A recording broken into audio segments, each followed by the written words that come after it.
Who is Emilio Jacinto? Ang kanyang buong pangalan ay Emilio Jacinto Edison. He was one of the highest ranking officers in the Philippine Revolution and was one of the highest ranking officers of the Revolutionary Society, kataas-taasan, kagalang-galang na katipunan ng mga anak ng bayan. Kilala rin si Emilio bilang ang utak ng katipunan. Si Emilio ay pinanganak ni Mariano Jacinto at Josefa Dizon sa Tondo, Maynila noong December 15, 1875. Subalit, lumipat sila sa Paco, Maynila sa pagkamatay ng kanyang ama. Nag-aral siya sa Kolehiyo de San Juan sa Universidad ng Santo Tomas para mag-aral ng advokasya.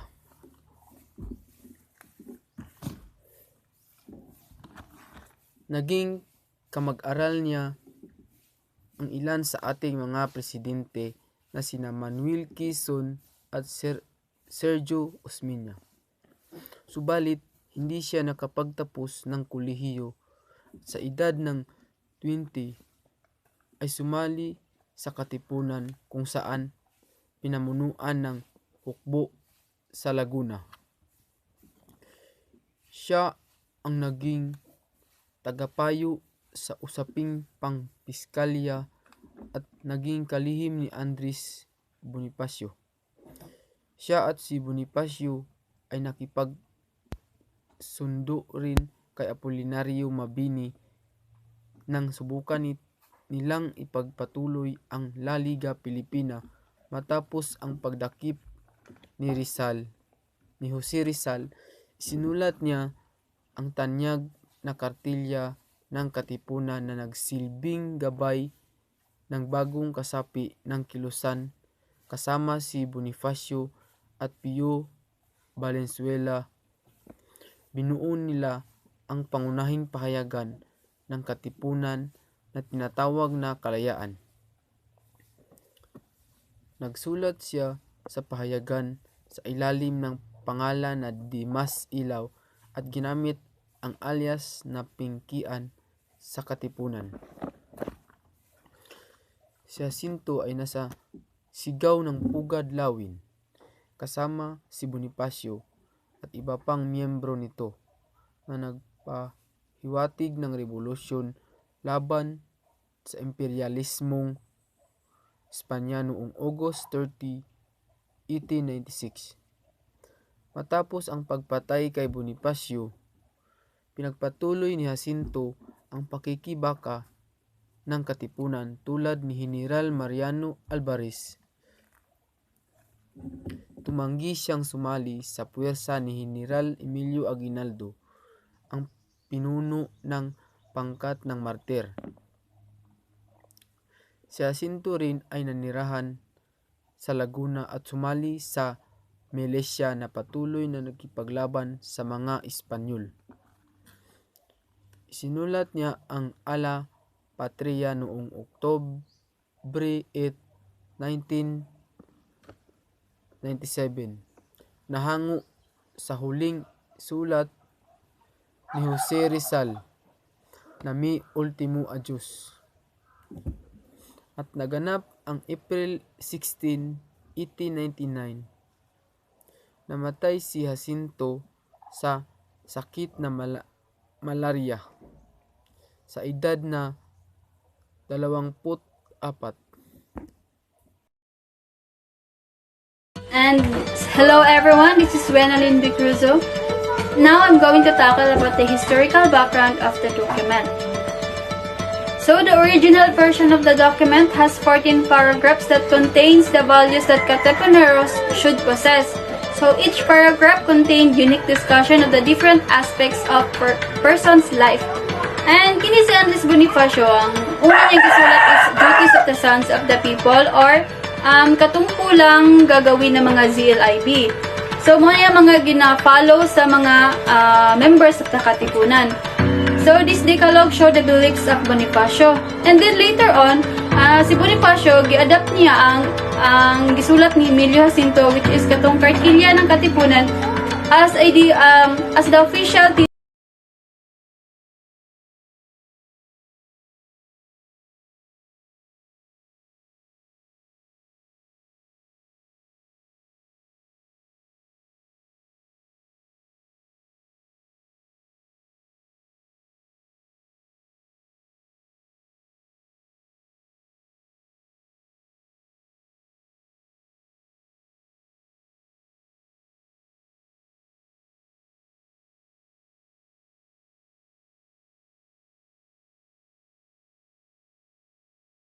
And my topic is what is KKK? So the KKK stand for Kataas-Taasan Kagalang-Galangan Katipunan Anak ng Bayan, a revolutionary society that aims the independence and freedom of the Philippines from oppressors. So ang KKK ay lumaganap kay Andres Bonifacio at iniliwayway niya ito kung saan nagbigay ang impormasya ng mga taong naghangad ng kalayaan sa ating bansa noong panahon ng digmaan. Two things that KKK organization invention: a united Filipino nation that will revolt against the Spaniard, and two is the total independence of the country from Spain. Katipunan created a complex structure and defined value system that will guide the organization as collective, aspiring single goal. So, lumikha ng isang complex ang Katipunan, istruktura at tumukoy ng mahalagang sistemang gagabay sa organisasyon bilang kolektibo, naghahangad ng isang layunin. So, those who want to join Katipunan, they have the rules for those who wish to join the KKK. True love of the native land and genuine compassion for one another. The applicant should renounce all acts of evil, hence he shall submit to the authority of sacred command of the Katipunan. To those who want to join the Katipunan, for those who want to lead a life of bodily comfort and ease, he should not proceed, for the task of a Katipunero is weighty, like protecting to those who are oppressed and the rainless fight for the evil. Payment of due is required upon entry 12, 1/2 cents each month.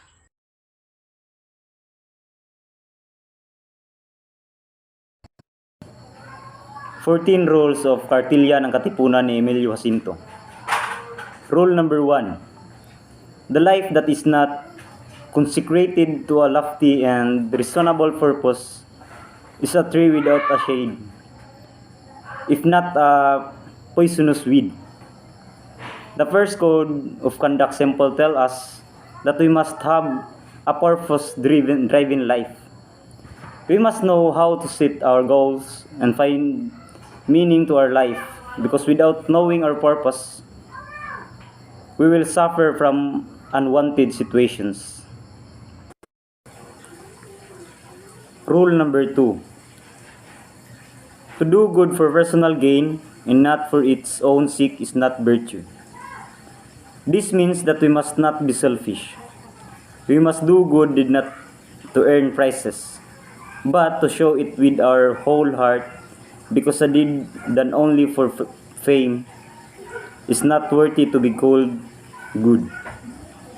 Rule number 3. It is rational to be charitable and love one's fellow creature, and to adjust one's conduct, act, and words to what is in itself reasonable. It gives us the real definition of true acts. Rule number 4. Whether our skin be black or white, we are all born equal. Superiority in knowledge, wealth, and beauty are to be understood, but not superiority by nature. The fourth rule highlights equality. We are all born to be equal no matter what race, status, and educational background we have. Our society may have divided us into groups, but we must all understand that no one is superior of anyone. Rule number 5. The honorable man prefers honor to personal gain, the scoundrel gain to honor. A good person must understand that honoring oneself also means he or she values honor rather than personal interest.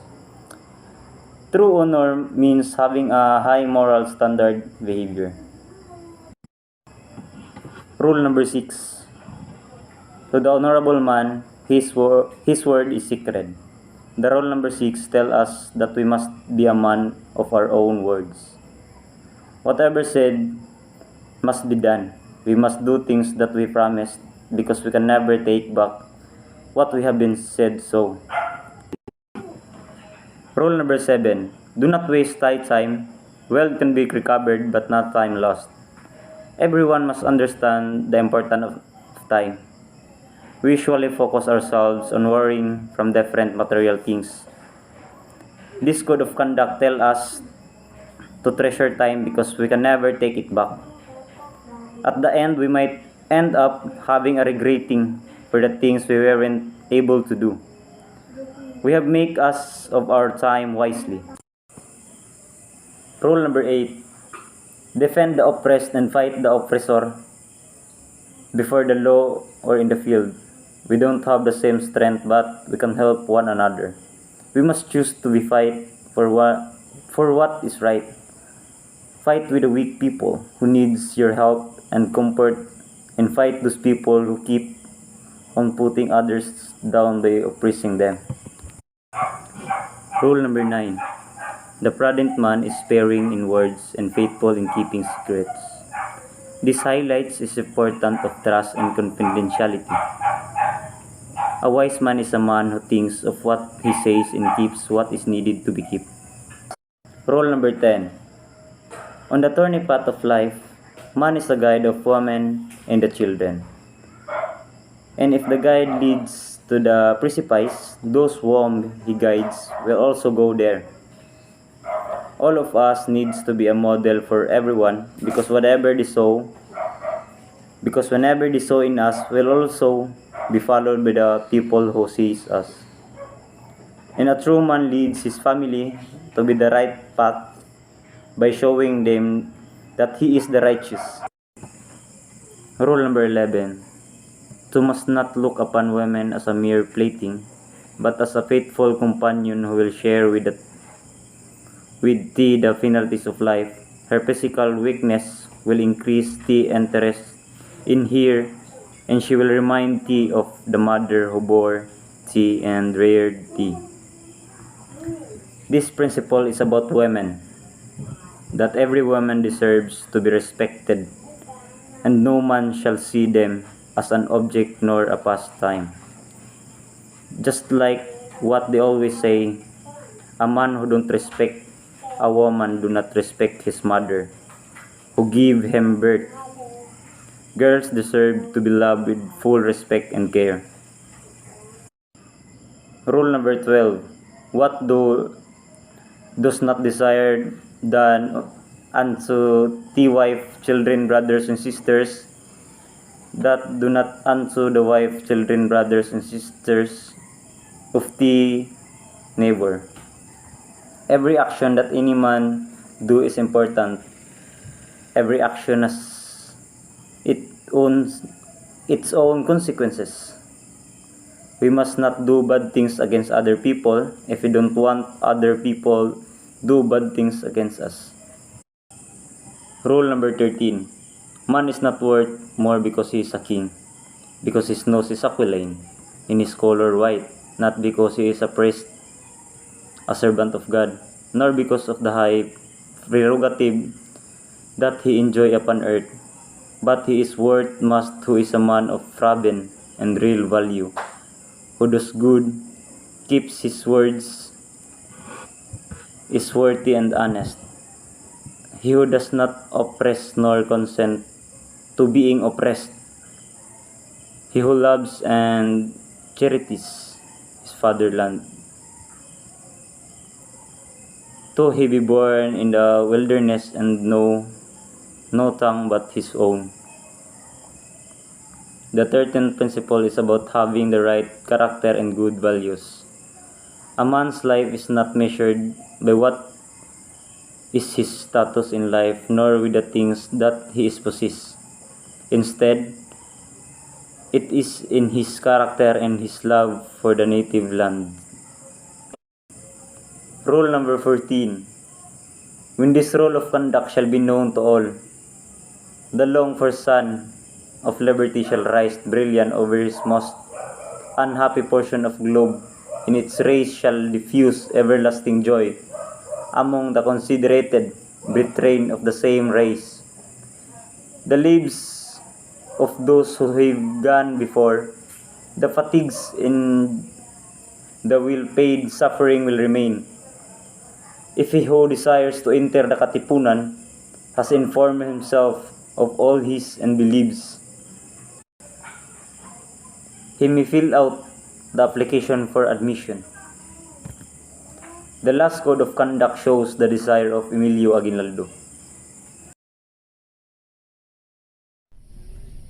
The teaching of the Katipunan. On the thorny path of life, man is guide of woman and the children. And if the guide leads to the precipice, those whom he guides will also go there.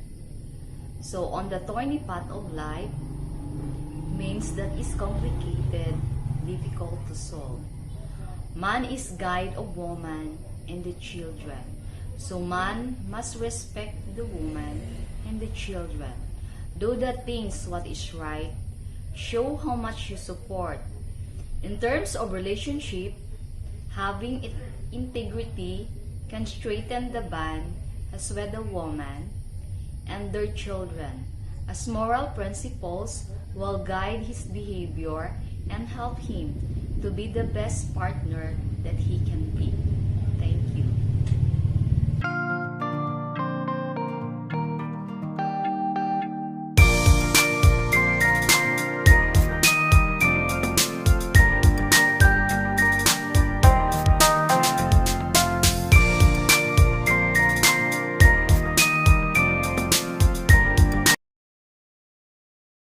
Hello again everyone, this is Wenalyn B. Cruzo, and now I'm going to share to you about the analysis of criteria of the Katipunan. So similar to what Group 1 had done to the counts of Pegafetta, this primary source also needs to be analyzed in terms of context and content. So nang maisulat ang dokumentaryo para sa kapatiran, na kung saan ang layunin nito ay bagsak ang kolonyal na rehimen, na kung saan tayo ay pinamunuan at inalisan ng karapatan. At maipapaliwanag din dito ang iba't ibang provision ng kartilya bilang reaksyon o tugon sa mga iilang mahahalagang sistema na naging kasuklam-suklam sa kasalukuyang estado. So for example, the 4th and the 13th rules of the kartilya. So these are the invocation of the inherent equality between and among men regardless of race, occupation, or status. In the context of Spanish colonial era na kung saan tayong mga Indio ay tinrato bilang isang mababa utusan ng mga Europeans, so the Katipuneros saw to it that the alternate order that they wish to promulgate through the revolution necessarily destroy this kind of unjust hierarchy. So moreover, one can analyze the values upheld in the document as persistent with the rational and liberal ideals in the 18th and 19th century. And this equality, tolerance, freedom, and liberty were values that first emerged in the 18th century during the French Revolution at lumaganap ito sa Europe. Emilio Jacinto, an Ilustrado himself, certainly got understanding of these values. Aside from the liberal values na naipaghiwa-hiwalay sa dokumento, maiintindihan natin ang magagalang na kahalagahan sa teksto. Halimbawa, sa iba't ibang probisyon ng kartilya na kung saan binibigyan din ang importansya ng karangalan sa salita at kilos o gawa. Ang katuruan ng Katipunan kung paano tratuhin ang mga kababaihan na maging magalang while positiving many respect and certainly a significant right from the practice of raping and abusing physically for the women. So they can be still the telling of the Katipunan secondary regard for women in relation to men. And halimbawa, sa ikasampung tuntuning nakasaad sa dokumentaryo na dapat ang mga kalalakihan ay nagsisilbing gabay ng mga kababaihan at kabataan at dapat ito ay maging isang mabuting halimbawa, otherwise women and the children would be guided in the path of evil. Nakasaad din sa kaparehong dokumentaryo na dapat ang mga kababaihan ay tinatrato bilang kasama ng mga kalalakihan at hindi bilang laruan na pinagsasamantalahan. Generally speaking, the rules of the Kartilya can be classified as their direct how one should treat his neighbor or how one should develop and conduct oneself. So all in all, proper reading of the Kartilya will reveal the more thorough understanding of the Katipunan. And Kartilya is all about shaping the mind of Filipinos to love our country and evaluate ourselves. So we can see that document that is full of values, but also it touches self-reflection of anyone who read it. So ang Kartilya ng Katipunan is a set of principles that shows the path on how each and every one of us must live and lives by the living of the fullest through good values. Thank you.